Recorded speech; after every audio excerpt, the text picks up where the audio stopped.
Şəhərə gələn qonaqların seyr elədikləri ilk qala Zaqatala qalasıdır.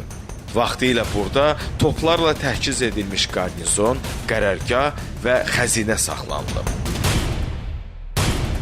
Bu qala Zaqatala qalasıdır.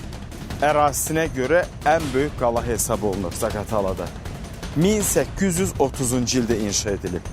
Hal-hazırda qoruq kimi fəaliyyət göstərir və daxilində 20-yə yaxın yerli əhəmiyyətli abidə var. Buranın ərazisi o qədər böyükdür ki, adam elə gəlir, ucu bucağı yoxdur və bu tarixə toxunmağa dəyər.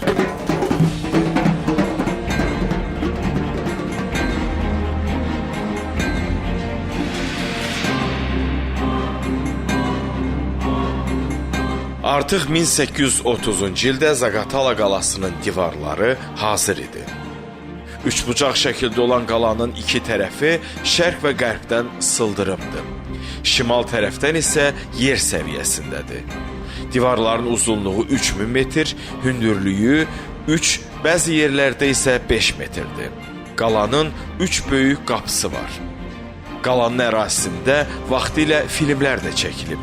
Yenilməz Batalyon, Cavad xan filmlərindəki bəzi fraqmentlər Zaqatala qalasına lentə alınıb.